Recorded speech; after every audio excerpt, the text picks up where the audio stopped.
Hello everyone, my name is Fee. And my name is Marco. This holiday season, give the gift of recovery. We will be discussing some important factors that will benefit your counseling practices. One of the most essential items that will greatly change the way you view your counseling practices will appear in this book, Compassionate Dialogue Journey by Nancy Dohm. Today we will discuss and highlight some key items from the book. Let's begin. Let's do it. We are striving to have a compassionate dialogue, and we can achieve that through the RIR protocol. The RIR protocol, the first R stands for recognize. It's important to recognize our feelings. Recognize how we react to certain things, what triggers us, so that our reaction can be accompanied by a response that is compassionate. It's essential to be very aware of the emotions we are feeling, even if it's a negative emotion. We are allowed to feel these feelings. Once we have recognized effectively, we can move on to the next part of the protocol. Next up, we have I, which stands for interrupt. Interrupting is meant to be something intentional and compassionate and not confrontational. We interrupt to build trust, safety, and belonging, to build empathy, understanding, and to set boundaries. We don't interrupt to prove that we are right, to get someone to change their mind, or to shame or silence someone. Although the conversation may be challenging, it has the potential to strengthen the connection and foster a more collaborative resolution. It is important to understand the situation and what impact we want to have in the matter. And finally, we have our last R, which is for repair.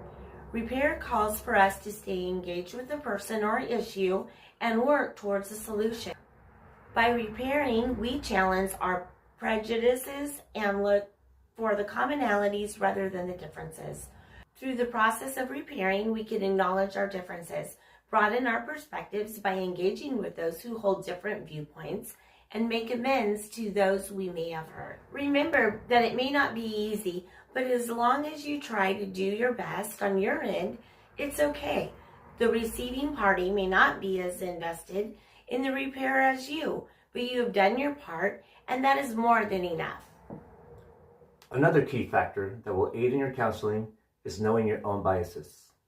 It's important to know our own biases because it encourages equity. By acknowledging and addressing them, we are able to contribute to creating a more fair and more inclusive environment. We are able to make impartial judgments. It helped us evaluate situations and people more objectively, ensuring that decisions are made on facts rather than on preconceived notions. Recognizing our biases promotes self-awareness and open-mindedness. It also allows for personal growth, which helps us make more rational and informed choices. Another strategy for better counseling is knowing that it's okay to ask questions.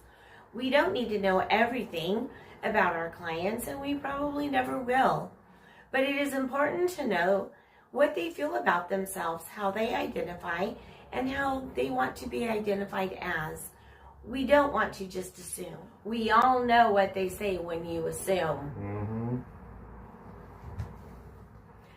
Asking will make the client feel better about themselves and will greatly increase the therapeutic alliance. It is also very important to be willing and eager to learn more. Every individual is different. No two people will be the same. We all have different lived experiences. We don't know what we don't know. Just being able to remain teachable is a great tool. Unfortunately, Marco, we have run out of time. Aww. I know it's a bummer. Yeah. We hope you learned some valuable tools and will continue on your journey to becoming a great counselor. The gift of recovery is always a present for you and for all. Merry Christmas Kwanzaa From us to you. Don't forget to purchase your Compassionate Dialogue book by Nancy Dohm. Easily accessible on Amazon.com. Act now and get a discount by using the code Nancy Rocks.